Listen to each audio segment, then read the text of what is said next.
Hi Doraemon. देखो ये movie है 1993 की, डोरेमोन नोबितास द टिन लैब्रिनियथ। ठीक है, लैब्रिनियथ 1993। ठीक, स्पेलिंग ही देख लो यार तुम लोग, ज़्यादा बढ़िया। देखो डोरेमोन नोबितास द टिन लैब्रिनियथ 1993। ठीक है, अब जिप फाइल है, इग्नोर करना। ठीक है, वो बनाई है अपलोड करने के लिए, छोड़ो उसको। देखो सिस्टम ये है कि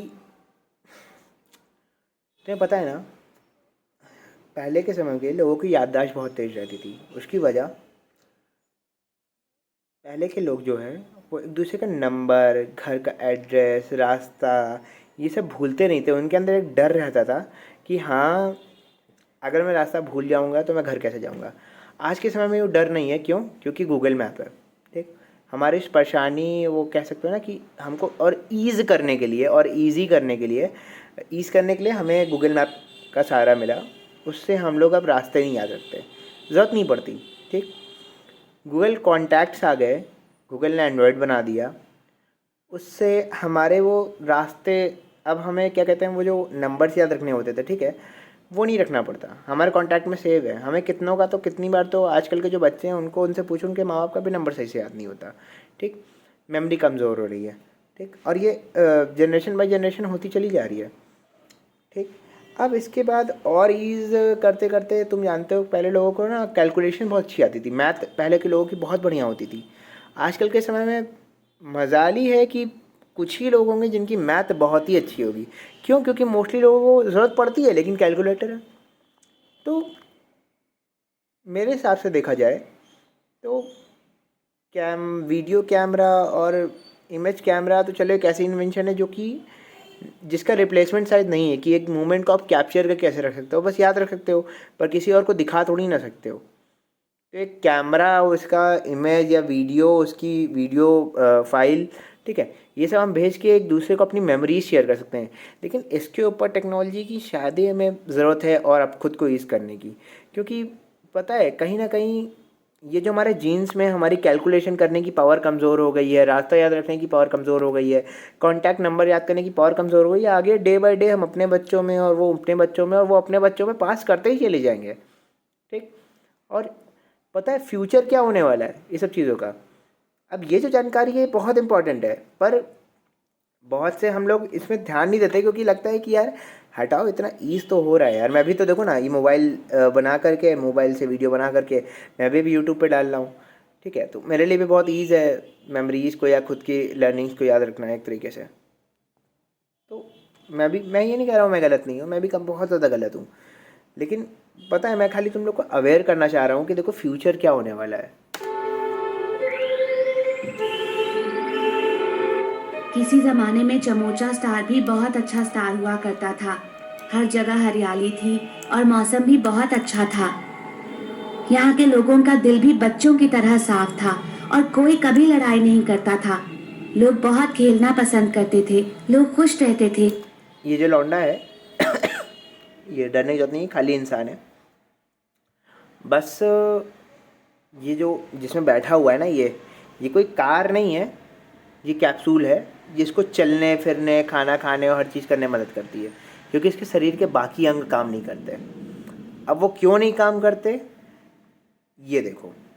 और यहाँ आराम से रहना ही, यहाँ के लोगों का दिल भी बच्चों की तरह साफ था और कोई कभी लड़ाई नहीं करता था। लोग बहुत खेलना पसंद करते थे, लोग खुश रहते थे और यहाँ आराम से रहना ही उनका सपना था। ये मैं अच्छी तरह से समझ सकता हूँ। मैं भी मैं भी इसे बिल्कुल अच्छे से समझ सकता हूँ। और मैं भी। लेकिन उसके बाद धीरे धीरे हमारी टेक्नोलॉजी आगे बढ़ती गई।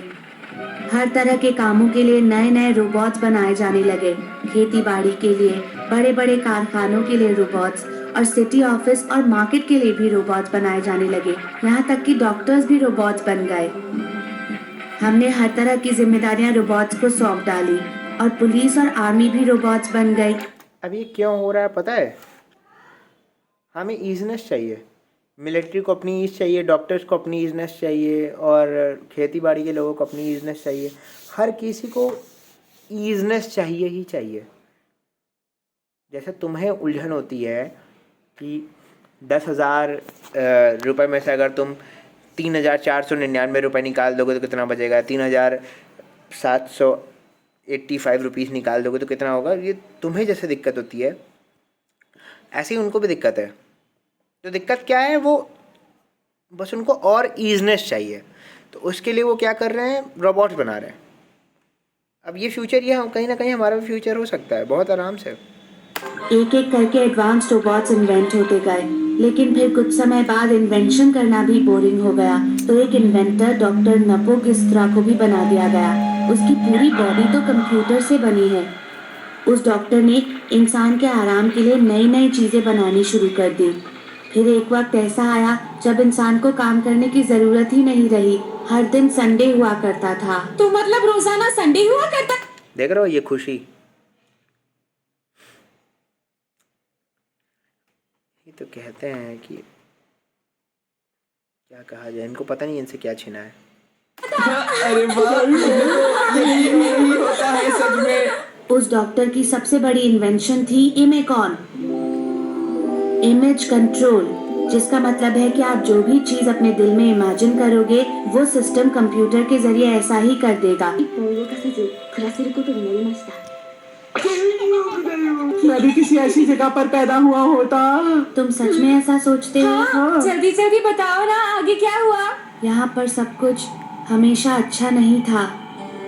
मेरे पिताजी सबसे पहले थे जिन्हें इस खतरे का एहसास हुआ। उनका नाम था गैरियन डिचेस। मेरे पिताजी एक साइंटिस्ट थे। अनलक किंग, आज से ही एमेकॉन का इस्तेमाल बंद करवा दीजिए। ये अचानक से तुम्हें क्या हो गया है? अगर इंसान अपने शरीर का इस्तेमाल नहीं करेगा तो वो किसी काम का नहीं रहेगा, और अगर ऐसा ही चलता रहा तो वो दिन दूर नहीं जब हम रोबोट्स के बिना चल भी नहीं पाएंगे। आप चिंता मत कीजिए डॉक्टर, ऐसे वक्त की तैयारी मैंने पहले से ही की हुई है। क्या तुमने फिर से कोई नया आविष्कार कर डाला? ये देखिए, अगर आप इस कैप्सूल में बैठेंगे तो आराम से चल सकते हैं। ये तो बहुत बढ़िया चीज है। ऐसा करो, सब में एक एक पार्ट दो। नहीं, ये गलत है। इंसानों के लिए इस चीज का क्या हुआ? तुम ठीक तो हो? हाँ, मैं ठीक हूँ। ऐसा इसलिए हुआ क्योंकि मैं भाग कर आया। ऐसे वक्त में ये कैप्सूल बहुत काम आता है। रुको, मैं इस तरह की चीज में नहीं बैठूंगा। मुझे बाहर निकालो। हे, कोई मेरी मदद करो। किंग, मेरी मदद कीजिए। अरे वाह, क्या बढ़िया आविष्कार है। लगता है वो आदमी समझ चुका है। मुझे उस पर नजर रखनी होगी। इतनी जल्दी ये कैप्सूल सबको दे दिए।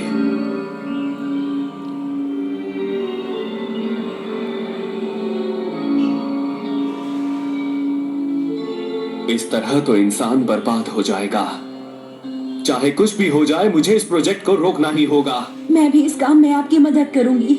सुनो सैपियो, जी हाँ डैड, बताइए क्या हुआ? हमें अभी के अभी विला जाना होगा। क्या? ब्रिकेन आइलैंड? हाँ, वहीं। तुम जल्दी तैयार हो जाओ। जी ठीक है।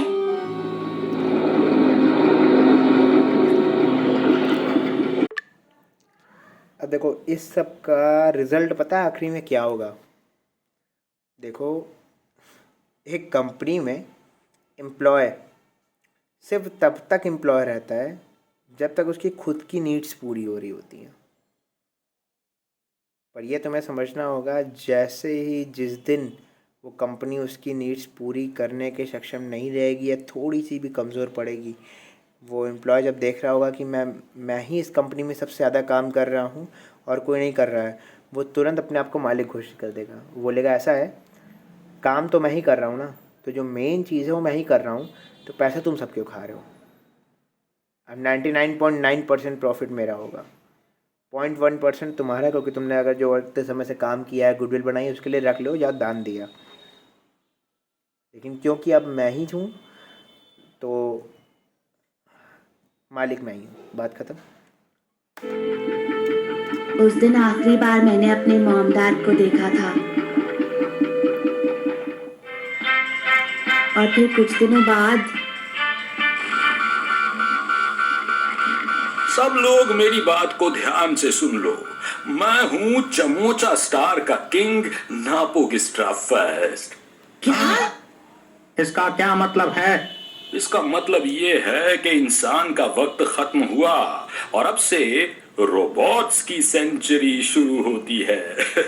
अब से बेकार इंसान की जगह दुनिया को हम कंट्रोल करेंगे।